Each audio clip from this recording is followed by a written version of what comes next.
Hey everyone, welcome to Aerobic AF. I'm Ken. And I'm Quinlan. This is HYROX Happy Hour, where we cover all things HYROX, race recaps, training takeaways, and the latest from the world of hybrid racing. Grab your favorite drink and let's get into it.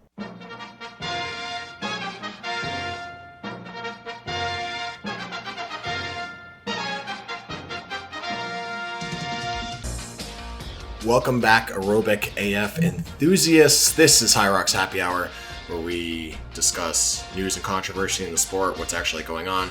And then today, the much-awaited race recaps. Hooray! From our Miami races in adventure. Miami. Yeah, went to see Sun again, which was awesome. And since we've been talking about our beverage of choice during these recordings, I want to say that today we are actually having Aperol spritzes because it is summer.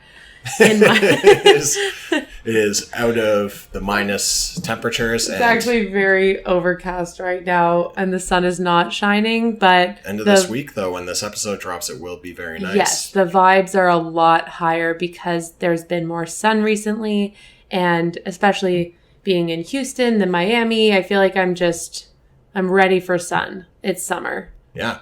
So here we are. Aperol Spritz season is upon us. It's upon us. It's descending on Toronto. Working in hospitality, I always look forward to this point in the year every summer when there is an Aperol shortage in the province of Ontario. Oh, God. Because everybody just buys insane amounts of Aperol in preparation for this being the number one cocktail. That's hilarious. In this city. Last year, there was a huge barge that got held up by Canadian Customs delivering the Aperol, and it got stuck in Montreal. And then... awful news. Yeah, and it was bad news for Aperol Spritz fans as people were out of Aperol all over the city. And if you've ever had a Campari Spritz, it's not the same vibe. It's much more bitter. It's not the same. And Aperol has done an excellent job at marketing. Give them that. Oh, yeah. Everybody They're has... the best. It's like Steam Whistle Pilsner. There's a piece of their apparel in every house in Toronto. All right, let's start here. Expectations versus reality for these Miami races, both yours and mine. What did you think would happen at this race, and what actually happened at this race?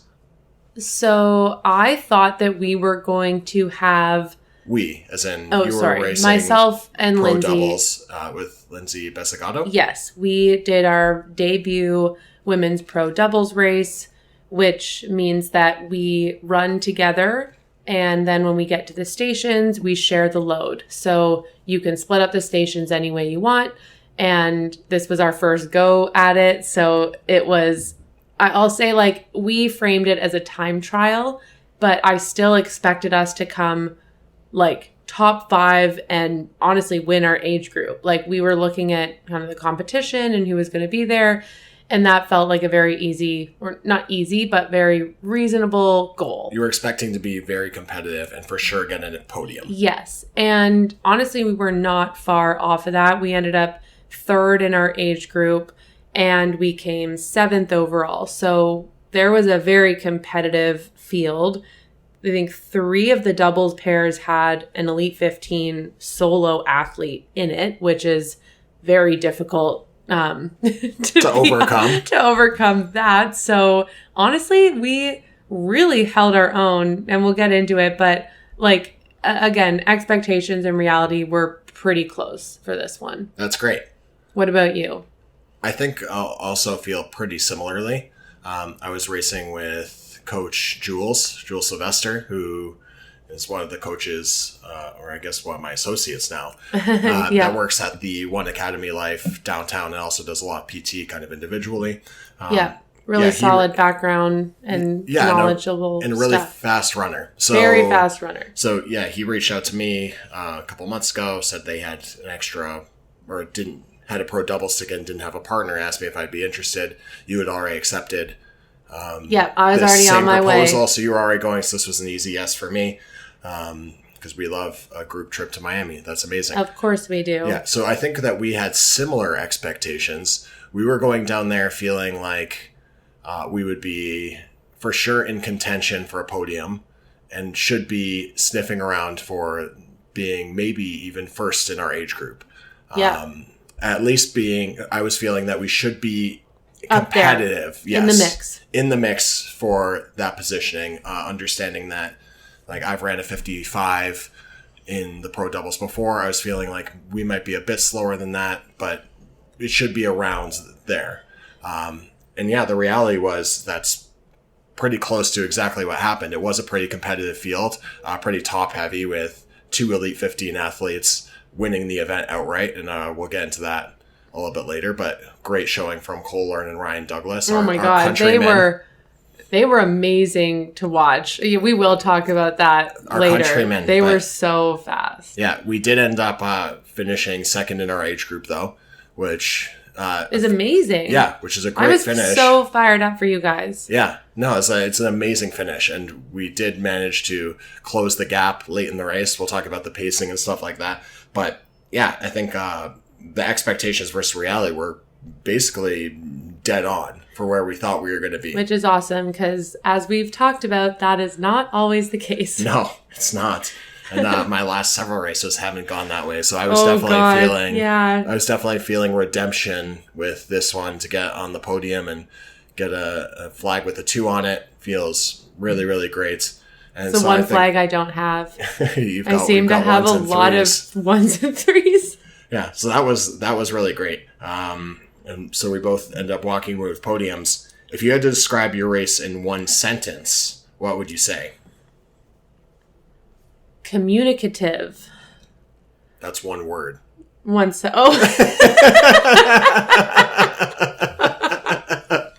Oh, God. Oh, I don't have a sentence. Okay. Well, let's say communication is key. Communication was so good. Really flexible communication. Collaborative pushing. Well, no, I just have like many words, so maybe we'll leave it there. But what's your sentence or word? Pick your poison. Pacing is king. Good one. Yeah, I think that the pacing was very important for us in this race specifically. That was so funny, Q. Pacing for us in this race, I think, was very, very intentional. We did understand that running was going to be our strength in this race. Mm-hmm.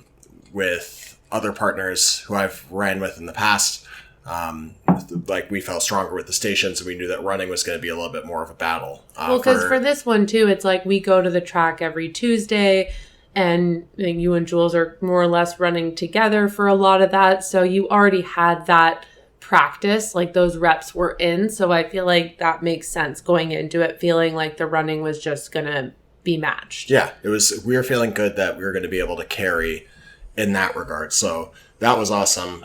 We definitely paced a little bit more conservatively early, and then made up, which is good. Made up spots and made up ground through the back half of the race. Basically, after the sled pull, after the burpees, we kind of dropped the hammer, and we ended up actually passing the two teams in our age group on the wall balls.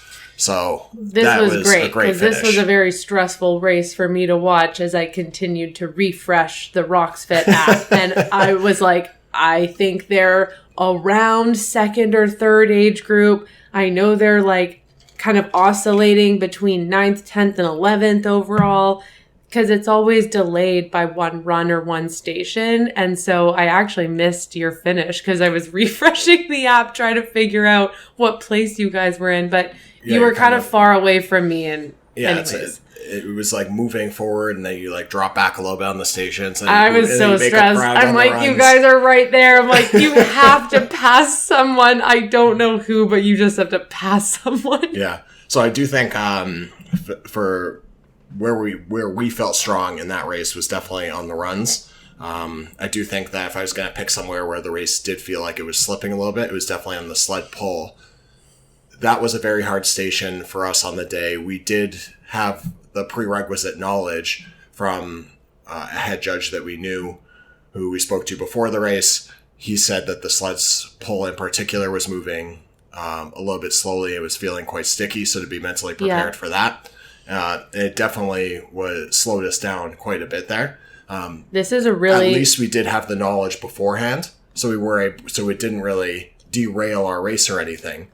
This is really interesting that you mentioned sled pull as the tough part, because that's actually where I felt the strongest. Oh, interesting. Which is interesting because Lindsay raced the solo pro the night before and had like a brutal sled lane. She said it felt like her first race all over again. It was just not moving. And as we know, I also had a really tough sled pull lane in Houston the weekend before. We've talked a bit about the reasons why the sleds can move, faster or slower. And humidity is a factor here, how the sled is interacting with the turf. So both Houston and Miami being warmer destinations, it is not surprising that the sleds were sticky. And I've seen a number of athletes post their videos online. So it's not like you're making it up. The sleds were rough. So that was great intel. But I went into this thinking, oh my God, this sled is going to be so hard because of both of our experiences solo. So expectation versus reality, I was expecting it to be a very difficult station, but I actually think we both wanted redemption on it. So we just went ham, and we ended up having the 4th fastest sled pull of the day. Wow, that's great. And for coming 7th overall, I'm like, that's really good. Like, we were up against some really strong women. Yeah, so we cracked 329, and that was awesome. But I feel for you. Yeah, hey, listen, with yours being harder. The sled gods giveth, and the sled gods taketh away. Yeah. It's a constant conversation in this space, and it seems maybe like one day we won't have to talk about it. Well, it seems like regardless of what race it is, it's like there is always a consistent narrative coming out of it that the sleds were really hard. Like, I don't think I've really seen a race where the narrative hasn't been that. I know. And I do agree overall with, like, it is, everybody should understand at this point that there can be some variance there, and you have to be prepared for it. Yeah. But also, like, with a grain of salt, it's like I've had lanes that have, like, moved really well, and then I've had lanes that have not moved at all. Like, my sled pull in Toronto, I could not even barely hold the rope. And it was like, and then it's like this one, for example, even in Miami, it was like, it was harder. It was a little bit slower, but I could still move it at least. Yes. You guys looked pretty strong. Although I'll say with you guys on sled pull, there were some people beside you that were like throwing the rope outside of the zone. And did we figure out if that was allowed or not? It was kind of weird. So, yeah, this is, I'll just confess.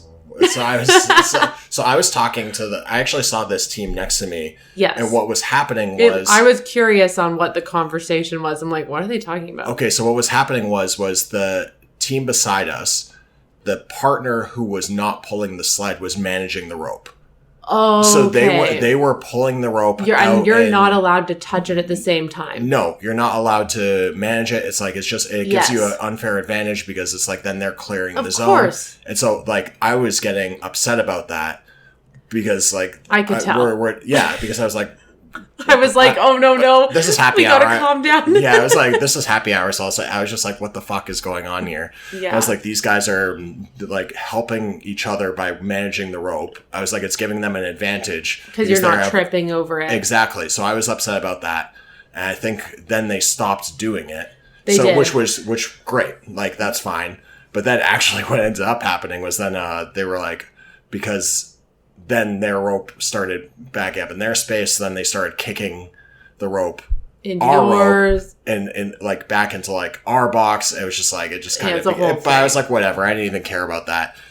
But then it was just a whole thing. But I was basically just upset during that station because like there was a couple teams that were doing it. I was like, this is not allowed. I filmed by the way. And I was like, I don't know what I'm going to do with this footage, but I have it. Yeah, just in case we need to file a dispute later. No, but that station was hard. We kind of just knew that was going to be difficult. We grinded through it. And we also knew that like the running was going to be our strength. I think we were pretty close to like top 8 to 10 on just about every run consistently throughout the entire thing, which felt really good, considering that like our sled push and pull, I think we were like 150th or something. Oh wow! We were way down there, which I think is also maybe you just get a worse lay than others. Yeah, I find it hard to believe that you're coming in like second in like you're getting a podium and you're 150th on the day of 300 athletes. I mean, yeah, I've been there too. It doesn't add up, but. Okay, where did you feel like things maybe started to slip? No, that was where that was where you thought it was going to slip. But it was strong for me. Yeah, okay, so where I thought it was going to slip for me was on the row erg.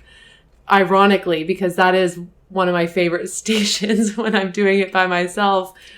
So Lindsay and I had a plan that she was going to start the row erg and get to like 300 or 400. And then I was going to take it home and give her rest before the next run. But I mean, the whole point of doubles is that you do need to be able to adapt because you have to lean on your partner and be able to rely on them when things get tough. So she said to me during the run, she's like, you're going to have to start the row. And I was like, yep, got it. I can start the row.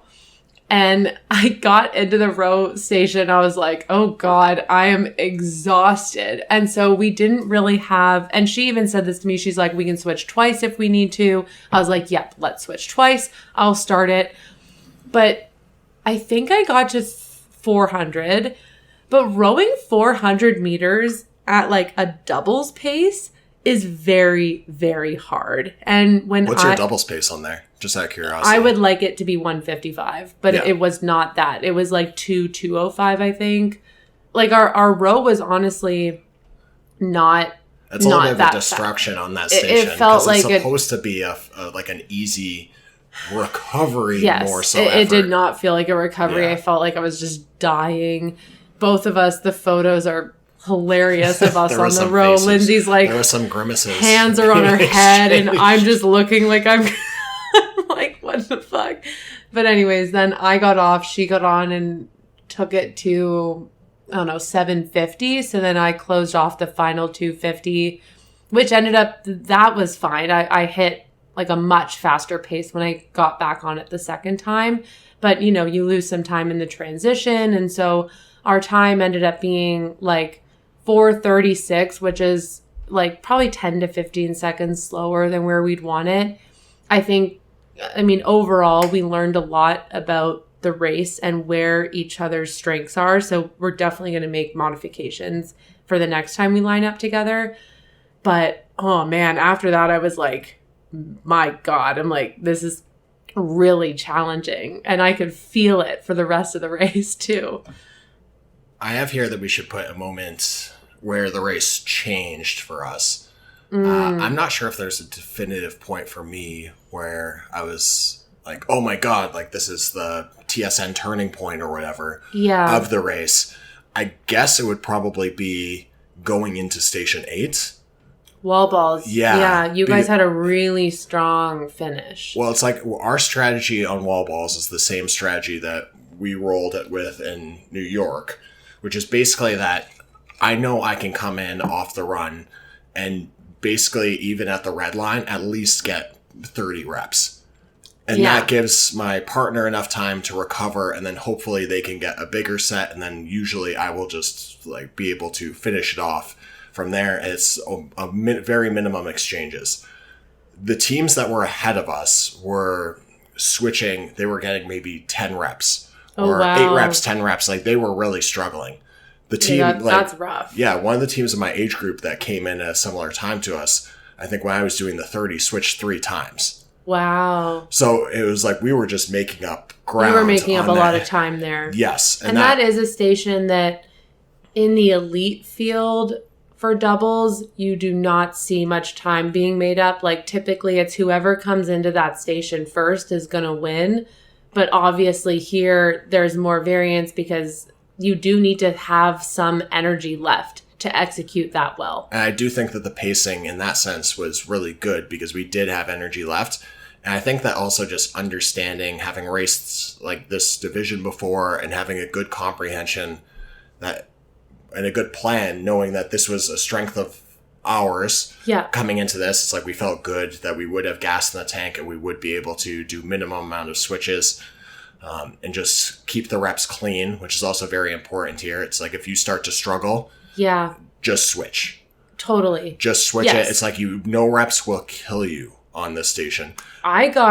So honestly, I feel like I blacked out in a way at that station, not from fatigue, but from just like, honestly, our ball was so slippery. It was so sweaty, and I'm not trying to blame the equipment, but this was the first time Maybe I you're felt just sweaty. well. You keep getting these sweaty wall balls. This was the first time I had an actual sweaty wall ball.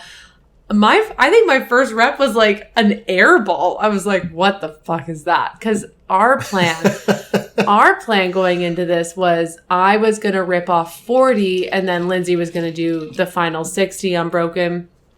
And we've talked about it since. We're like, okay, that should be the plan we do. We are not going to change the plan. But I got in there. I was like, oh my God. And I said, as I was doing them, I was like, the ball is really slippery.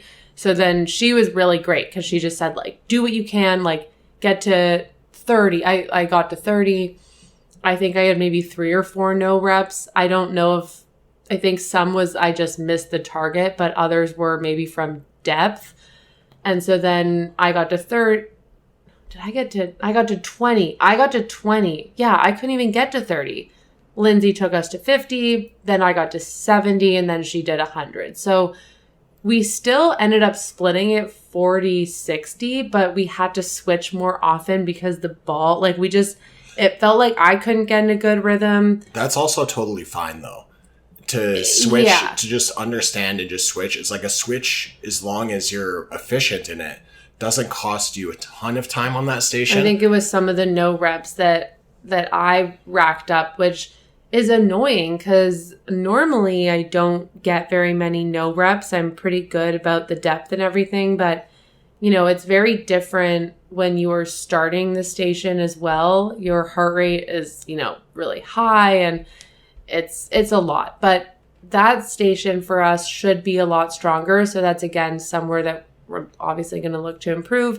I mean, it wasn't terrible. I think it was still around 3.5 minutes, which is great. Yeah, but ours is around the same. Yeah. It was like 3 minutes, 20 seconds or something, yeah, which is great. Like we want it to be a bit lower, especially because Lindsay is so strong at wall balls, even in the solo race. And so it should be better for us. But we ended up crossing the finish line at the same time as like 7 other people. And so our finish line photos are really very hectic. chaotic.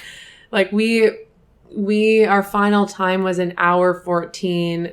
The team in front of us was like an hour 13. And then the team in front of them was like 59, 57. So we were kind of around the same time as well, which also feels good. Like we were really close to top 5. So. No, it's a fantastic time. I think if you're going to have, there's always going to be some things that you can tinker with, especially when it's a new partner and you're still figuring out like the strengths, like how you work together. It was like a time trial, and to run like an hour time trial feels really good. Yeah, you guys were so close to breaking the 60 mark. We really wanted sub 60. I wish we got it. Of course, I know we're going to get it the next time we line up. No problem. Yeah, it feels like that's a lock. We've talked about recently how sometimes the fitness doesn't show up for you on race day in some of our recent pods. I think we're probably both feeling that like this race in particular was a good redemption for you after Houston. It was a good redemption for me after Vancouver and Toronto. Yeah. I do feel like we were able to execute a race plan pretty well. Yes. And yeah, it does feel like that it was it reflects the fitness. A good reflection. Yeah. And I think when it reflects your fitness based on how you feel after the race. And I mean, I'll speak for Lindsay as well. She did not have a great pro solo the night before. Similar experience to me, kind of had a rough sled pull, got pulled out of the moment, pulled out of the race, and it just was a grind. And that can feel really bad. And so we both needed this race to go well. And I'm really happy for both of us that it did ultimately. Like, we both left feeling really good about it, very proud. And that's a really nice feeling. I think it's also a good reminder that when races go badly, it doesn't mean every race is going to go bad from there on out. And so you do need to give yourself the opportunity to redeem. And I'm so, so happy for you that your race was the redemption that you needed, because we've talked about the Toronto, Vancouver a lot. And this felt like you finally got kind of your HYROX swagger back. It felt like, I think what you put it very astutely, I was released from the grip of having a couple of bad races in a row. And it's like I was feeling it's like I was trying to not put a lot of pressure on this race or on the results coming into it, because I think that that's just not necessary. Same. I was like, let's have fun. Let's just do it for fun. Yes. We're gonna press. It's gonna hurt, but like, that's how I was feeling coming in as well. But it definitely was a positive result, which feels great. Totally. Yeah. Do you have a pacing idea? Or this is like something that we're trying out for the listeners. What's a pacing lesson that you took away for the race that maybe other people could draw from? So for HYROX doubles, pacing is very different than a solo race, and you can go harder. I think I underestimated how that was going to feel, because it was very hard. But I think what you need to remember is that you can give yourself opportunities to rest in doubles. And so it's worth it to go a bit harder and then rest. What was a little bit difficult or kind of challenging was that I was the one setting the pace for the running, because typically the stronger runner sets the pace. I think sometimes you can have the other runner lead, but Lindsay and I talked about it, and she really felt strongly about being able to just hold on to whatever I was doing. And so I think when you are the one pacing, you have to be really paying attention to your partner and what they're doing and how far away they are from you. And then when you get to the stations, as the stronger runner, I think you should always be the one starting the station. I don't think there is ever a scenario where I'll say, weaker runner is starting. And yeah, I agree with that. So that is like number one, pacing. Unless you guys are, pretty equitable in running, then of course you can switch off. Yeah, but unless, like Jules and I did that for a couple of them where we oscillate, because our running is very similar. Yes, because you also, I mean, for Lindsay and I specifically, she is so fast on the stations that it worked really well for, if I was to start the station, even if I was going a bit slower because I was fatigued, then I would just give her a moment to, reset, rest, and then when she got, into the station after me, she was like a monster. Yeah. It's funny when you get a partner like that. Oh my God, it was so amazing. Just give her a second, because she's such a fantastic athlete. Yeah, even 20 seconds of rest just sends your heart rate, it just plummets, and you were just really feeling helps. And then she's obviously comes from a CrossFit background, so her station work is so impressive. Her burpees, I was like, oh God, can you keep doing all the burpees, please? Yeah. And she was so good. And then lunges as well. Our lunges were really fast. We had, I kind of want to check what our lunges time was actually. Yeah, number 7. I mean, we were 2:42 on lunges, which is amazing. Yeah, that's great. And yeah, so that felt really good to be able to rely on her for a lot of the station work, and then she relied on me to kind of pull her along for the runs. So which she said she's also good at. It's yeah, she can hold on. She's like, I can hold on to your pace. So it was a great result. Awesome. I think for me the pacing lesson is this is a long race. So I think what people often will do is they'll come out too hard. I mean, if you go out too hard on the ski, that's just RIP. But I think that people often go too hard on the push and the pull. We really tried to be a little bit more conservative there. Yeah. And I think it did pay dividends later in the race as people ran out of gas on the lunges and on the wall balls. We passed quite a few teams on those two stations. So that felt like The pacing was just very conservative early and leave some juice in the tank to push a little bit later. As far as one mental thing that I took away from the race, I raced this HYROX without a watch. We did an episode about this a little while back. Yes. About how tech can influence your training. So you can go listen to that if you're more interested in that. But I really think that this helps just eliminate a distraction from the environment. Totally. And I just was like, I don't want any data. I don't want to see my heart rate spiking. I don't want to misinterpret a pace or misinterpret a distance. I just want to be locked in on making sure that I'm counting my laps and making sure that I'm just dialing out my RP on the paces for the runs. I'm just going to trust my body that my training has been there recently, and I know what the paces feel like because I've been running them frequently enough. And that's exactly what happens. All of our paces on the runs were basically within 3 seconds of each other. Which is honestly really impressive because, like, yeah, I definitely am going to take a page out of your book and probably run watch lists in Ottawa because I do think everything you mentioned is like, there's only positives that could come from that. And I could not be a bigger advocate for, like, especially in this race. I think it's like in road racing, there are uses for it because the pacing's more accurate. You can actually see where you're at. And even in road racing, I don't check my watch that frequently. It's, you kind of just lock in. I try to be a bit like a metronome. I'm like, yeah. And then everything's pretty bang on. But in HYROX, like, you cannot rely on pace. You cannot rely on distance. It's really only time. And so what I actually did in this race, I changed my watch face after my Houston debacle.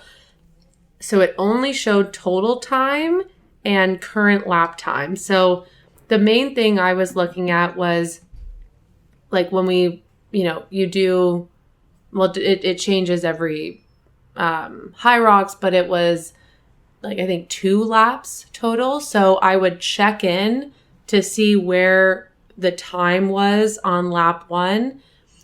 And then that would give me a sense of if we were consistent with the previous run or if we were fast, if we were slow.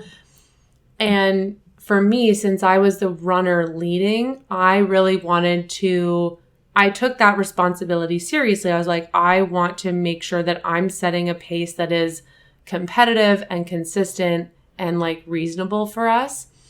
So I do think in doubles, I'll probably continue to wear the watch for that reason alone. But in singles, I think I just need to go by feel and just run with whatever I'm feeling, for that day. But it really helped me to remove the other distractions of, like, the other variables. I didn't want to see heart rate either. I was like, I don't care. No, that's legit ruined workouts and ruined days for me before. I know. I'm like, this is a disaster. I feel awful, and also my heart rate is so high. Yeah. So my heart rate was high. I was in the 180s, like, as per usual. It was hard out there, but it felt really good. I think our runs ended up actually being pretty consistent as well. Especially for us, like, on the day, it was, kind of around the 350, 355 range. And then with Rock Zone, like, a 404, which was great for what we needed to do on that day. But I know that both of us want to run faster. And our next doubles race is going to be October. So there's a lot of time and a lot of runway for both of us to get. Well, I'm going to get stronger. We're all going to get faster. And then we'll run it back. Everybody's getting stronger and faster. All right, some other stuff that happened in Miami.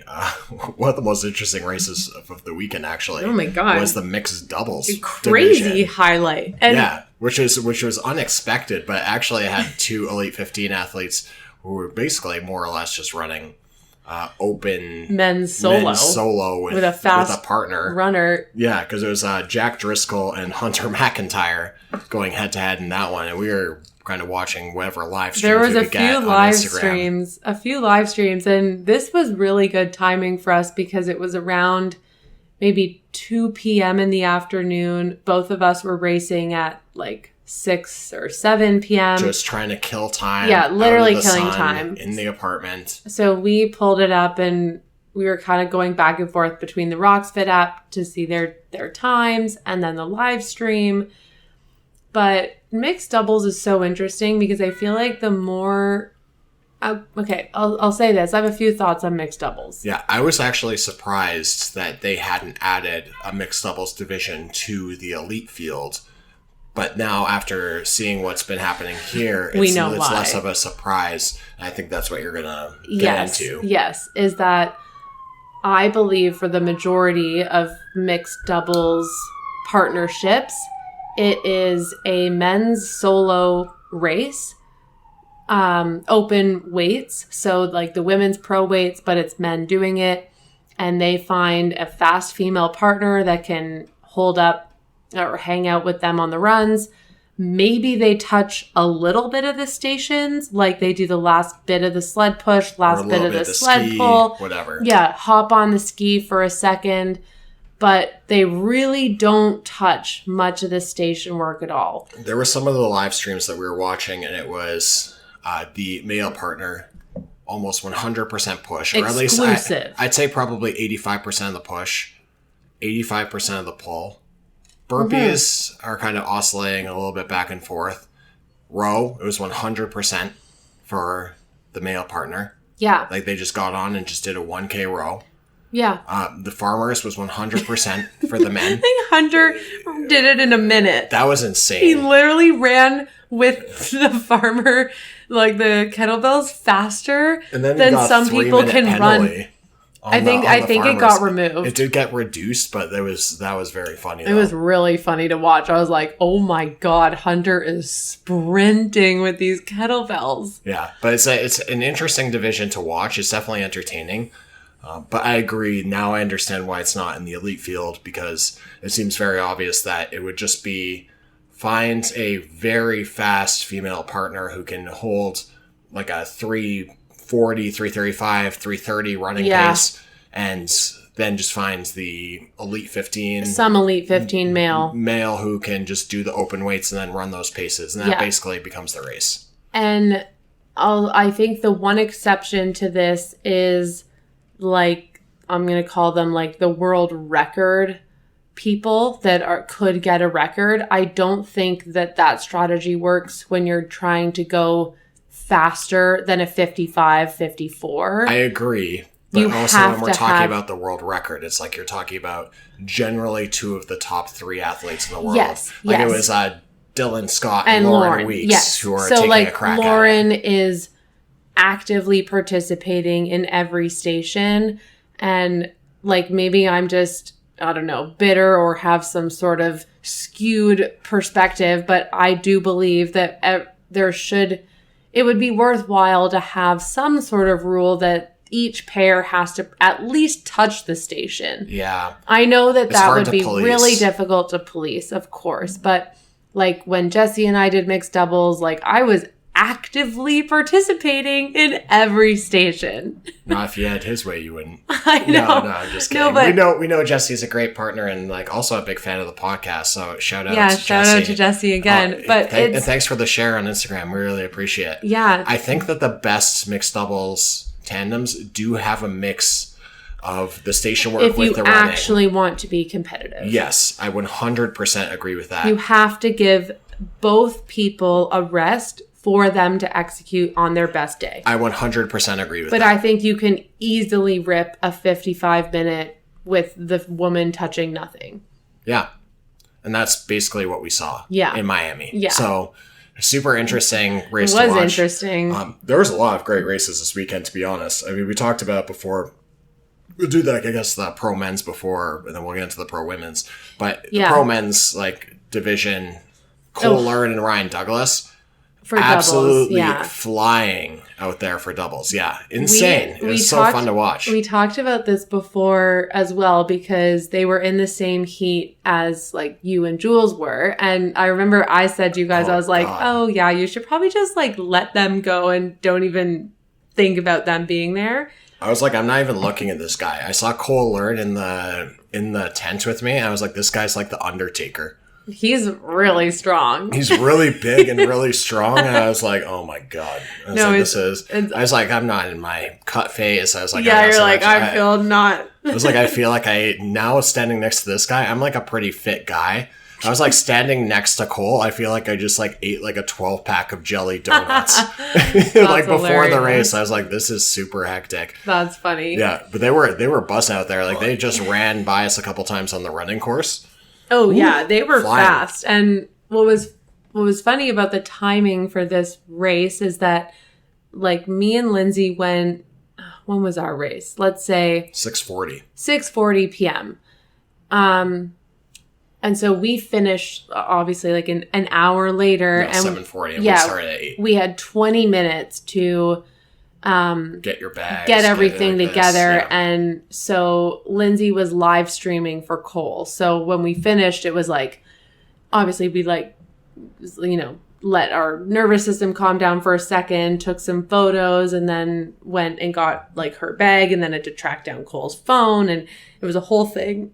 And I remember saying to her, I was like, I don't know if I'm going to be able to watch with you because I think Cole and Ryan are going to be so far ahead, and not as a slight to you and Jules, but they were practically a station ahead of everybody. Yeah, they were like, they were so far ahead. It was almost comical at one point, and you know, the lead grew as each station went on. You know, they basically just they did the row completely by themselves. They basically just added 30 seconds, like almost every station and every run. Station. Yeah. And it was just like, it just progressively built up a lead, until they were about like 6 minutes ahead almost of like, almost everybody. They almost broke 50.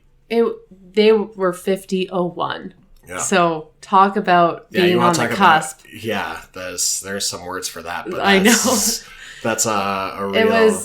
It was really cool to watch them throw it down. I mean, anytime you get to witness like the elites race, it is very impressive. It's different, as we all know, even watching like marathons live, watching track live, like you really see just how fit and impressive these athletes are. And when you share the course with them, it's like, man, it's very cool. Because you feel like it's like when you're running sometimes, it's like I feel like I'm running so fast.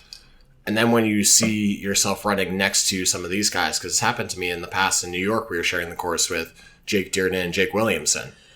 Another like two of the top Elite 15 athletes in the sport. And it's like these guys are just cruising. Yeah. Like just running so fast. And in our doubles race, we had Chris Ruglowski, like Lauren Griffiths. Bridget Brown, Sydney Wells, and then Tara Jackson as well. Like there are big names. And so you hear them on the loudspeaker and in the announcements and stuff, and you're like, damn. I heard your guys' names a couple times on the announcements. Really? Oh my God, I didn't even hear it. I was, so locked in. When you're in the zone, you can't really hear it. That's so cool. I love that our names were being said. I couldn't, because we were in the warm-up zone. I was kind of listening. I was trying to yell at you guys when you were running by. I think you saw us run maybe a few times. Like once or twice. Yeah. Yeah, but I tried to kind of yell at you guys, but you were...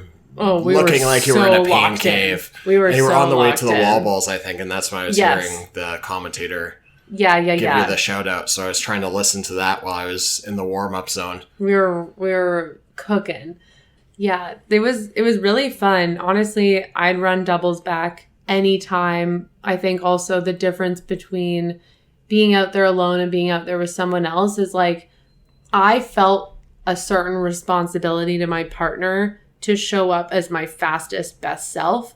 And I do think that is where you can maximize some of your fitness and potential, because it's like how we've talked about with group training. Like it's almost competitive. Like if I see when, for example, we split up the ski 250 times 2 to get to 1,000 meters. I started off the 250 at like 2-minute pace, which was faster than my solo pace, but not crazy that I was going to blow up.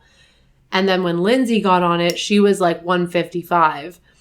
And then when I got back on it, I was like, I got to get down to 155 too. And so it really made me want to go faster. And so I think that's something that's so cool about racing with someone else is that you don't want to disappoint them. Yeah. No, that's for sure. Like, you want to hit your certain paces that you were looking at entering the race. And it's definitely important that you're going a little bit faster than you would in the solos. Like, even on the rower, I was pulling, I think, like low 140s, which is faster than I would be pulling I wish I was rowing faster. And row is like my favorite station. I normally love it, but I was paying for something. I had a little bit of a weird row because I couldn't get my feet into the stirrups. It's hard when you're switching back and forth between people. You have to make it so loose for your partner. Yes, I think that was something that maybe we could have executed better because I have huge feet. You do. So it's like when size Jules 13. So when Jules got his feet out of there, oh no. It's like I tried to put them in. That's a good learning. Yeah, and I couldn't get my feet actually into the stirrups, which is not something that happens. Yeah, I've raced with other people that have similar sized feet. Yeah, right. It's like that. I didn't even tighten them. Like, I had no problem getting in, but I didn't even tighten them for my last 250. I was like, oh, fuck it. I just got to go. I know. I wasn't even going to really tighten the thing, but my feet were actually above. You know how there's the little thing at the bottom of the rower where it's like your feet kind of sit in there? It was not even in there. It was like they were just sitting on top of it. Oh, God. And I had the handle, and I was like, fuck, I'm going to get a penalty because my feet are not actually in but the they things. Were just, it was so tight and weird to get in. Yeah, but I was just like, I can't even get them fully into the stirrups, but they're like on the thing. And so I was like having anxiety because I was like, if anybody like actually looks at this closely, my feet are technically not in the thing. And I was like, then I'm going to get a stupid penalty for touching the handle before my feet are in the thing. I was like, but it's going to take too much time to switch it. And I was like, I think I can maybe just like grind out like 500 meters or whatever like this. But it's like, it was actually, I don't need the straps to be tight, but I do need my feet to be like in the bottom of the holders. Yeah. That was a little bit hectic. But it's like, I managed to grind it out. It's supposed to be an easy station. It's like, it's not always the case. I think on doubles, I think it might be harder. #fake news. Yeah, fake news media. I think it's harder with doubles because of the switch. Like, when you're switching on ski, you don't pay a lot in that transition because it's pretty quick to just jump in and out. Yeah. But getting up and out of the row is something that you don't want to do very much of. And so I think, ideally we'd only be switching one time. I think, I don't know, we'll have to figure out what makes sense next race. But again, as I talked about before, you do need a level of flexibility with your partner. And even the best laid plans kind of go awry and you're like, well, we just need to fucking get this done. Yeah. Yeah, you need to buckle in sometimes. One thing that's been a little bit of a hot conversation in the sport at the moment has been the E15 versus age group kind of podium thing. I think a lot of this has come up because of HYROX's announcements that we discussed in our past happy hours where now there's only one podium spot, and if somebody is qualified for world championships, it rolls down one spot only, and then that's it. That coupled with the new elite point system has led to a lot of elites just showing up to way more races, which we saw. Perfect example of that was in Miami. It's like you see Cole and Ryan showing up trying to get points as a doubles team, since now you have to be partnered with your countrymen to qualify for E15. So that'll probably be the Canadian representation for that. And then also in singles, they need points. So a lot of now Elite 15 athletes are showing up to random races, trying to come in first place or second place to accumulate points under the new ranking system so they can qualify for Elite 15 races in the upcoming seasons. Yeah. This has led to a pretty heated debate because obviously if you're competing with Elite 15 athletes who are just showing up to all these races now, they're taking podiums in age groups that might have otherwise been available to athletes who are not full-time professionals. Yeah, how are you feeling about it? This one is interesting because it's complicated. It's really complicated. I do believe that the point system makes a lot of sense because we've talked a lot about or acknowledged the fact that there is variance in the course, and so time-based is not fair and it's not sustainable. So point-based makes sense. However, it's like your top 5 races count. And so that's 5 races every season that athletes are going to need to maintain to have points that are competitive enough to get into the elite field. And you only get points when you are in the top 10 and when you have the pro card. Now, the pro card costs just under $400 Canadian per season. I know. I checked my bank statement. That was more than I thought. Same, because it was in euros or whatever. I was God. Don't admit that on the podcast. It's like you didn't know the rate. Well, it was like $250. I'm like, sometimes you forget. I'm like, wait, that was almost $400. What destruction. Yeah, so you have to, for singles, you have to race 5 times, and for doubles, it's your top 3 races. So, I mean, Lindsay and I did get points from our Miami race because we came top 10. I think we got like 94, 95 points. The max you can get is like 105 for winning, and then it's a percentage based from there. But we are going to have to come top 10 for another 2 races to qualify, even to have enough points to get into the elite field. But top 10, like 10 is not very many. And if you think about all the other, at least North American pairs are going to be shooting for this like point system to get into the elite field, it's going to continue to be very competitive. And so, it feels like a lot of money about to be spent. Well, that's also, I think, intentional from the organizers of the sport.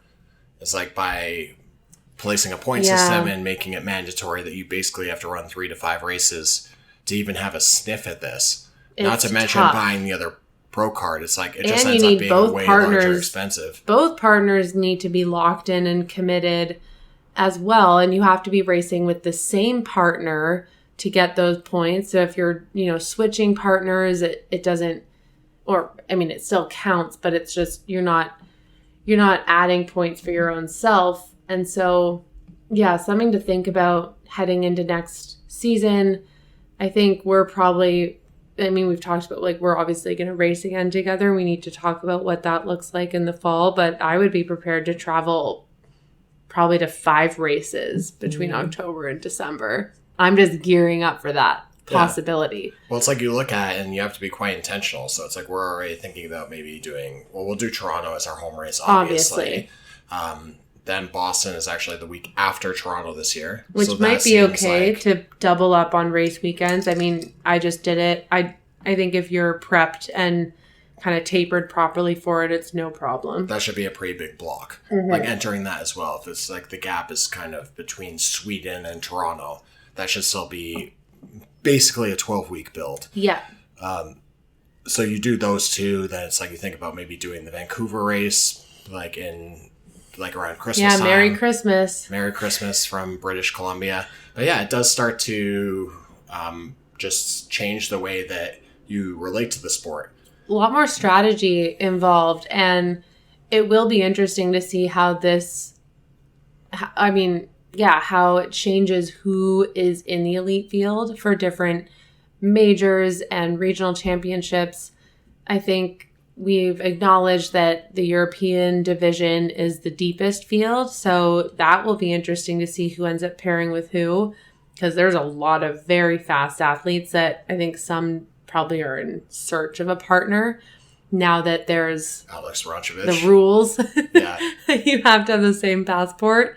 So, lots of new partnerships on the horizon. I feel a responsibility to continue to work very hard for our Canadian group. Yeah. Because, as Canada, it's small but mighty. And I hope to see more Canadian doubles partnerships in the future. Obviously, we just saw Cole and Ryan race. I'm wondering if they'll race again together. I'm sure they will. They had a really good race. Obviously, it's their debut kind of together. But you need to start thinking about who is going to be locked in and committed in the same way you are. And I do think that there's probably, at the moment at least, in the men's field, it seems like there's basically 2 double teams that are kind of going to be snipping around. Frederic Dubé and Samuel Herbet. Ah, Frenchmen. The Frenchmen from Quebec. They're so fast. They're very fast. They're both kind of, I think Fred just did like a 55 and came in second to Hunter at one of the races, like over this past weekend. Maybe it was actually in Miami, I think. Oh, I think yeah. He came in second place in the pro men's. He's a weapon. Yeah, out of nowhere. Absolutely dominating. So it seems like the French are that's probably one tandem. So then the only obvious choice for Cole would be Ryan Douglas. Yes. Who is like obviously like an amazing Elite 15 athlete. Yeah, so like a 56-minute solo race competitively and consistently. Who also has partnered with our boy Jack, but given the fact that he's American. I know. That has to come to an end. Yeah, again, it's another unholy union. So sad. Needs to be broken up. Yeah. So, yeah, that'll be interesting to watch how that shakes out. And I think long term, it'll actually be interesting and make the divisions more interesting. But short term, it's kind of now become an arms race if your partner wasn't already from the same country. But I guess this is kind of going back to what we were talking about in terms of like the debate is that when the elite athletes are in these fields, obviously trying to get points, and their main goal is to qualify for the Elite 15, not necessarily to compete at the age group level, but they are indirectly now taking spots from the age group competitive athletes. So what will that end up looking like long term? It'll be interesting to see that, because I also see the age group world championship division being very, very small if it moves towards more of an E15 and then this kind of like D1 level down. It's like, who's going to really be left to round out the age group category when it's so many athletes competing for points and showing up to every single race? Yeah. Which is a fair point. I think also this will be a short-term problem for them. Yeah, they have to solve it, because I was thinking about this with running. I'm like, oh, what do they do for running? And one of the reasons why I have actually walked away with a couple of age group podiums in the Toronto half, where we have the Masters on in the background. Ken just made a face. So I'm like, wait, what's going on? Shot into the woods wasn't good. It's just like the jaw dropped. Rough for Scheffler. Okay, let me clarify what I meant, though. I think that this will be a short-term problem because everybody is now in an arms race to get points. So, but your points are good for a calendar year. Only 1 year. You have to keep getting points every year. But now, at the moment, everybody's running to do all these races so they can get 5 races on the board, so they can get to the maximum amount of points so they can qualify. That will eventually end. Where it's like they will not have to be racing as consistently to be qualifying for majors at the beginning of next year. They will just have more of an arsenal of races that will carry over and continue to be relevant, at least for the short term. Also, a part of the drama right now is because, I don't know, we talked about this one of our last happy hours, but I'm not sure why they made the decision that there's no more roll downs effectively and for world championships. I hope that changes next season. It might have to. I think that they will, but I'm just not sure what the issue was. I think they miscalculated. They miscalculated on a spreadsheet or whatever. Races they could execute, or how many places they could hold. It was something got effed up. Yeah. And now they've had to make this switch, but these two switches happening in conjunction with each other are actually just causing a lot of drama. And I think that they will both resolve themselves when roll downs presumably go back to the original standing, that they will roll down until somebody accepts it, or even if you just want to cap it and say, all right, if you have to finish top 5 or whatever, and it will only roll down top 5. And then after that, if none of the top 5 accept it, whatever it is. Yeah. I do think might make sense. Yeah. Like, I don't know if it needs to be rolling down 30 places or something. Yeah, like, I think there can be a threshold for sure here. But I can't even imagine it really is rolling down more than like 5 or 6 places anyways. Most people will accept it, I think. That what's frustrating is that in a lot of other running races specifically, there is the elite field and then there's everybody else. And then there's the masters category, which is like 40 plus. And so when you are registered for an event as an elite athlete, you do not count towards the age group podiums. And that is one of the reasons, that is one of the hits you take. Yeah, I think maybe that's the way that they deal with this. It's like if you have a pro card, then maybe you just are not eligible for age group podiums. But the one thing that I have on a nuance with this, with HYROX, and this is maybe selfish, I believe that Lindsay and I together have a better shot at doubles Elite 15, like getting into a race in a doubles category versus solo. At least I'm speaking for myself solo. Yeah, I agree. But I still need a pro card for doubles, but I would still like to get the age group for solo. So you want it to apply to everybody else, but not to you. Well, I think that if you are Elite 15 solo, you are in a different category than literally everybody else. Yes. Elite 15 doubles is like, I view it as a step down. It is. One step down. It's like the semi-pro. You can do it as tandem. You can probably it's a different skill set. Like maybe you're a faster runner. Maybe you're more station work. Like whatever. But this is a funny contention, though. It's like I so have the I'm like, card, no, so I still want to. Yeah, you're like. I'm like, if you have a pro card, you can't do it. But I have a pro card, so I should still because be able to I'm not going to be Elite 15. So I'm like. Anyways, then why'd you buy the pro card? Well, for doubles. Yeah. No, I don't know what they're going to end up doing. I think something will happen. If I have to sacrifice an age group podium to shoot my shot at Elite 15 doubles, that's fine. I think that might just be like where they eventually land. I think that makes sense. I also think that a lot more athletes might, if they do roll out this Division 1 thing and the way that looks like they're going to roll it out, I do think that a lot more people will be engaging with the pro card, I would say. Totally. Like if they roll out a Division 1 for doubles, I would 100% buy a pro card. Because I'm like, I could definitely be one of the top 32 doubles teams or 30 doubles teams in North America. Like I don't see a place where it's like that's like an unrealistic goal. Yeah, I agree.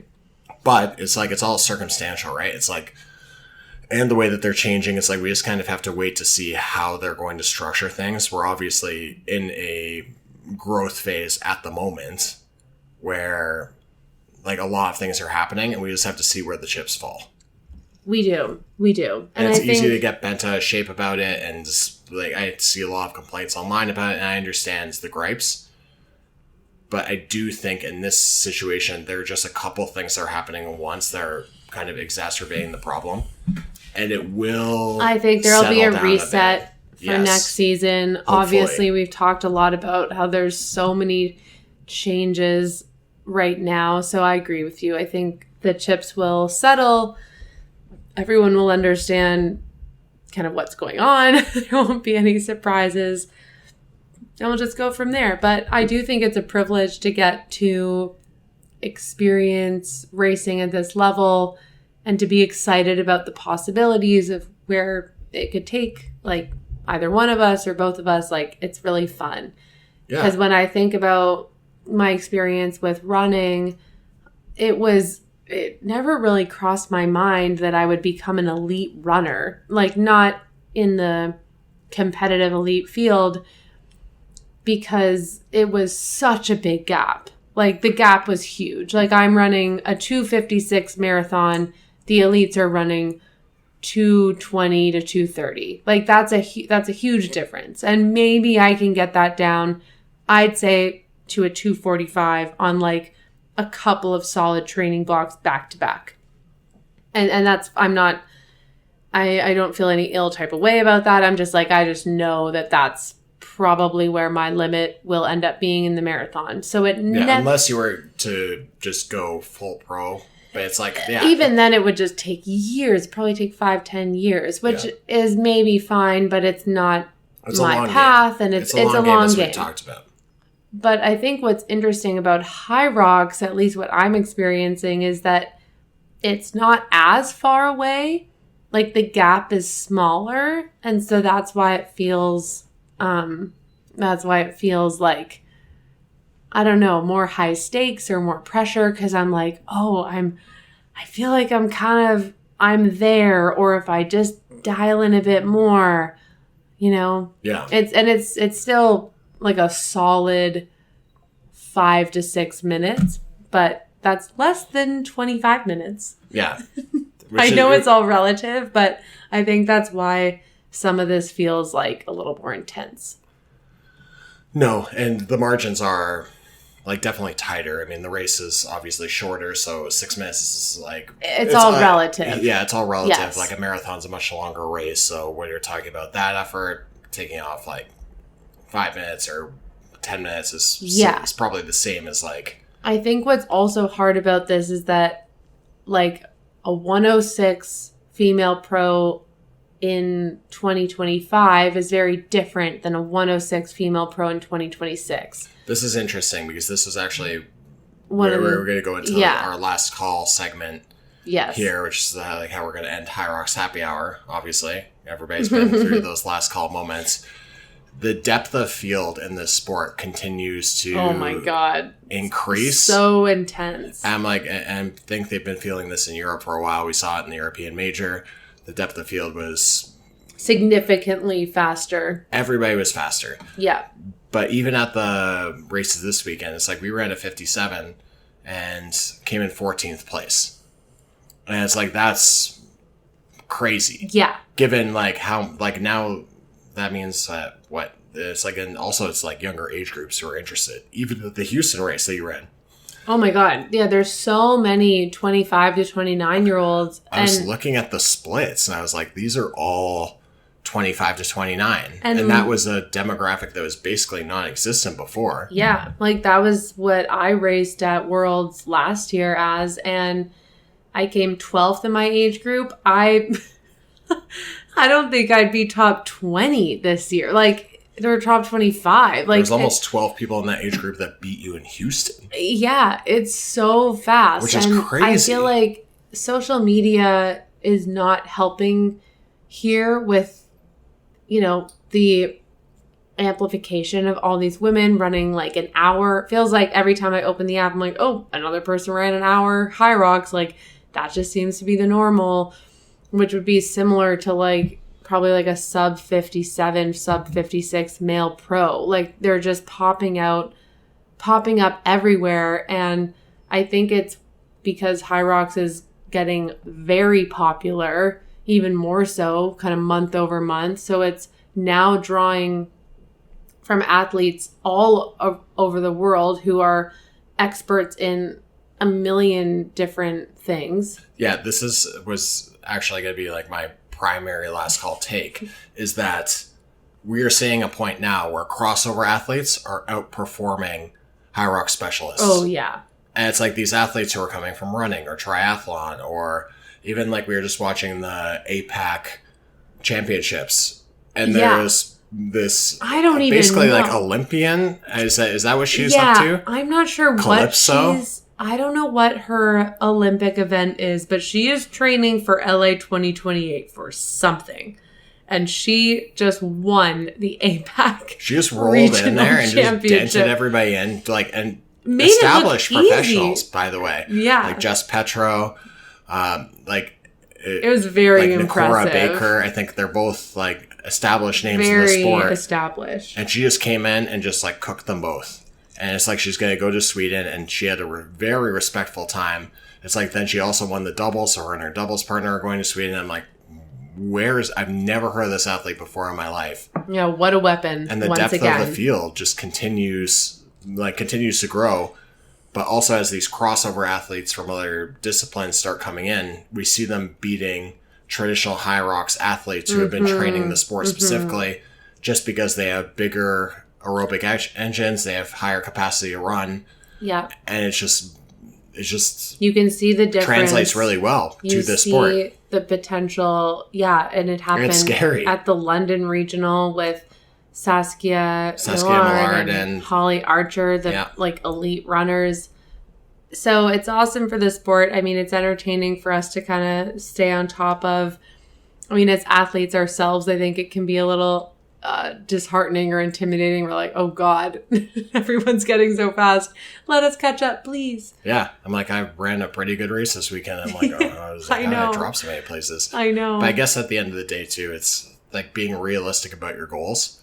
And talking about like an age group podium in a competitive city like that is an amazing result. Both of us. Honestly, the fact that we both left with a podium finish is really impressive in the depth of field, especially when you're racing on American soil. I think it's very different from like the Canadian races even. It's just that much more competitive. Well, you think about some of these cities, just the size of them. Like Houston, Miami. I know. I'm never going to Houston again. Like we think Toronto is a big city, and it is in retrospect, but these American cities are also just different beasts. Even the vibe in Miami is just like crazy. I'm going to go back to Miami next year. Miami Beach was so fun. It was so fun. We should tack on more days to spend at the beach because that would be nice. I think that could definitely be on the docket. Mm-hmm. All right. Boston, Toronto, Vancouver, Miami. Yeah, and hopefully DC. Hopefully DC, pending the championships are continue to be held there. Right. They could change the rules and we wouldn't even know. Well, I think they might just change the host city for the North American Championships, wherever they are. So wherever that is. Maybe Phoenix, because that's warm. Yeah, somewhere warm would be preferable. Let's manifest that too. Southern United States, or maybe, I guess it would have to be at that time. All right, Southern United States only, I suppose. We'll go down there if we have to. Locked in. We'll just get to the airport. And those are our travel plans for the next year. Yeah. This is why you need to date somebody who's also into the same hobby as you, because at least you can just do fitness races on the road and plan your vacations. I know, thank God. Around mutual suffering. I'm like, I guess we're both really invested in this sport, which is awesome, because now we can both not feel guilty about it. That's right. All right. If you enjoyed this episode, remember to follow us on @AerobicAFPod on Instagram. Share it with your friends, family, anybody who's interested in HYROX, and trying to keep up on the latest news updates. And our super hot takes. That's right, super hot takes and strategic advice. It's very useful to, I'd like to think it's very useful to athletes who are getting into the sport. Totally, especially if you're looking to take it seriously. Hopefully it's interesting. If not, then we probably didn't make it this far. We're going to go enjoy the rest of our evening here. Thank you so much for listening. Until the next time, stay aerobic AF.